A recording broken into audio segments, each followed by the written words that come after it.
అష్టాదశ శక్తిపీఠాలలో రెండవ శక్తిపీఠం కామాక్షి శక్తిపీఠం. ఆ కామాక్షి శక్తిపీఠం తమిళనాడులోని కంచి క్షేత్రంలో నెలకొని ఉంది. కంచి క్షేత్రం ఆలయాల నగరం, ఎన్నో ప్రాచీన గ్రంథాలలో వర్ణించబడిన నగరం, కంచిగా ప్రసిద్ధి చెందిన కాంచీపురం. ఈ నగర ప్రాశస్త్యాన్ని వర్ణిస్తూ పుష్పేషు మల్లి, పురుషేషు విష్ణు, నారీషు రంభ, నగరేషు కంచి అన్నాడు మహాకవి కాళిదాసు. అంటే పువ్వులలో అత్యుత్తమమైనది మల్లె అని, పురుషుల్లో ఉత్తమోత్తముడు శ్రీ మహావిష్ణువని, స్త్రీలలో అందమైన వనిత రంభ అని, నగరాల్లో మహోన్నతమైనది కాంచీపురమని వర్ణించాడు కాళిదాసు మహాకవి. కామాక్షి అమ్మవారు ఈ ఆలయంలోని గర్భగుడిలో లలితాదేవి రూపంలో 4 చేతులతో పద్మాసన భంగిమలో ఉంటుంది. పై 2 చేతులు పాశం, అంకుశం పట్టుకుని ఉంటాయి. మిగిలిన 2 చేతులు చెరకు, పూల బాణాలను పట్టుకుంటాయి. ఆమె తన కళ్ళ ద్వారానే భక్తుల కోరికలను తీరుస్తుంది కాబట్టి ఆమెను కామాక్షి అని పిలుస్తారు. లలితా పరమేశ్వరి లలితోపాఖ్యానం పుస్తకంలో కూడా అదే రూపంలో నివసిస్తుందని వర్ణించారు. అష్టాదశ శక్తిపీఠాలలో రెండవదైన కంచి క్షేత్రం శక్తిపీఠం మాత్రమే కాదు, ఇంకా చాలా విశేషాలే ఉన్నాయి.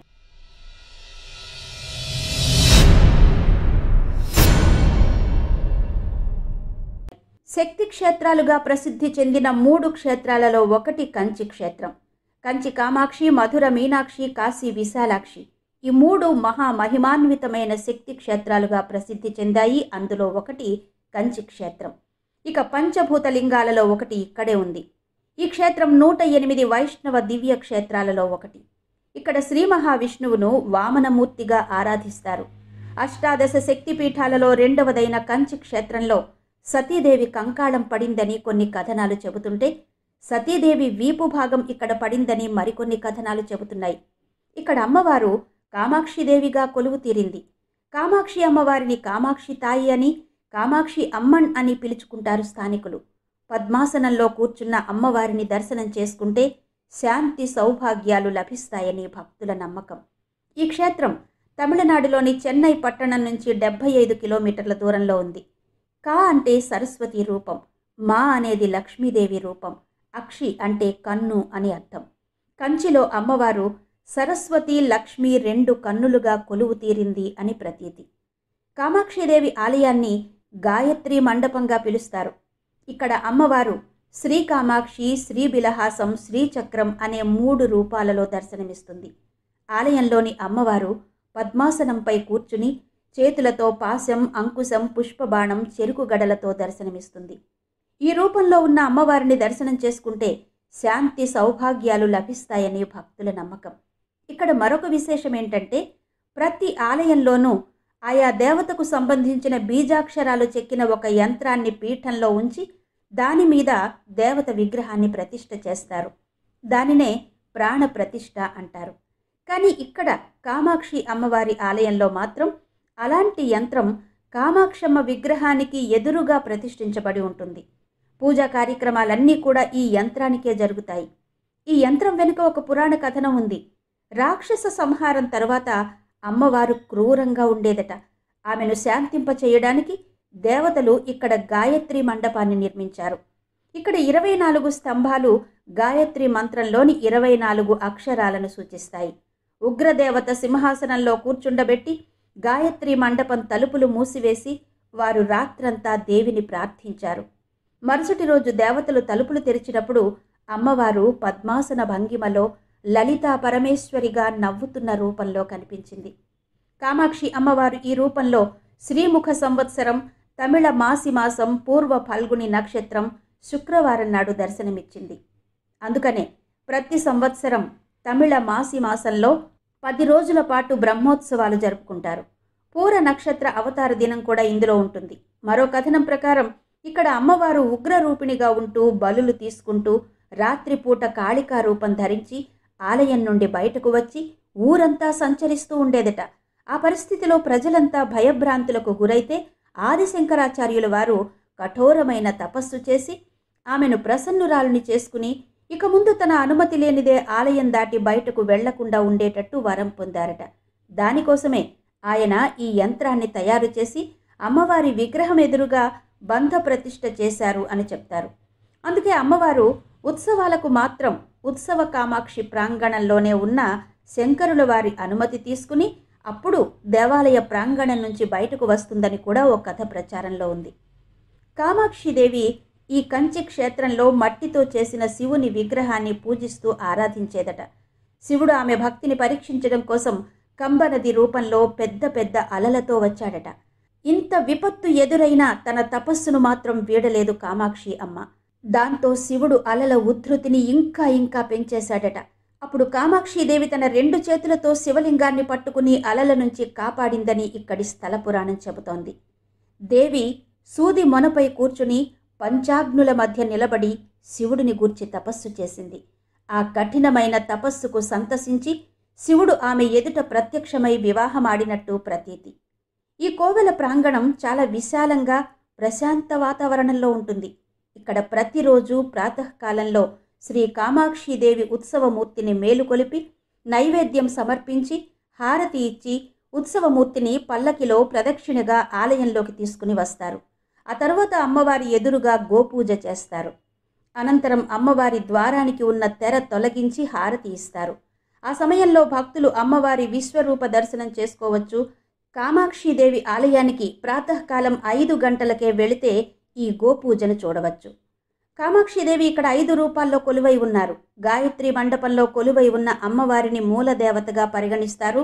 ఈ మండపంలో 4 గోడలను 4 వేదాలుగా 24 స్తంభాలను గాయత్రి మంత్రంలోని 24 అక్షరాలుగా భావిస్తారు.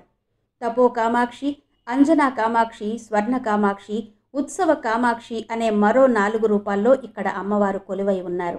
అమ్మవారికి పౌర్ణమి రోజున నవావరణ పూజ, ప్రతి బుధవారం చందనాలంకారం, రోజు 3 సార్లు అభిషేకం నిర్వహిస్తారు. ప్రతిరోజు కుంకుమార్చన చేస్తారు. ఇక్కడ నవరాత్రి ఉత్సవాలు అద్భుతంగా జరుగుతాయి. నవరాత్రులను 3 విభాగాలుగా విభజించి అమ్మవారిని పూజిస్తారు. మొదటి 3 రోజులు దుర్గాదేవిని, తర్వాత 3 రోజులు లక్ష్మీదేవిని, చివరి 3 రోజులు సరస్వతీదేవిని శాస్త్రోక్తంగా ఆరాధిస్తారు. ఆ సమయంలో కన్య అంటే బాలిక, సువాసిని అంటే వివాహిత పూజలను విశేషంగా చేస్తారు. వీరిని పూజిస్తే అమ్మవారిని పూజించినట్టే అని భావిస్తారు. ఆలయ నిర్మాణం విషయానికి వస్తే ఈ ఆలయాన్ని 6వ శతాబ్దంలో పల్లవ రాజవంశ రాజులు నిర్మించారని చరిత్ర చెబుతోంది. ఆ తర్వాత ఆలయం శిథిలం కాగా ఆలయ పునర్నిర్మాణం జరిగింది.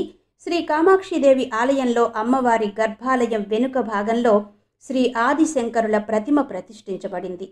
దశరథ, తుండీర, శ్రీకృష్ణదేవరాయలు, చోళరాజులు, ఇక్ష్వాకు వంశస్థులు అమ్మవారిని ఆరాధించినట్టు చరిత్ర చెబుతోంది. కామాక్షిదేవి మహత్యాల విషయానికి వస్తే కోకొల్లలుగా మహత్యాలు కనబడతాయి. అందులో ఒకటి, అమ్మను ఆరాధించి మూగవాడైన భక్తుడు వాక్కును సంపాదించుకుని 500 శ్లోకాలతో అమ్మను కీర్తించిన ఘటన ఒకటి. అమ్మ కరుణ ఉంటే పుట్టుకతో మూగవాడు కూడా మాట్లాడగలడని నిరూపించే ఘటన. ఆ ఘటనే మూకశంకరులకు సంబంధించినది.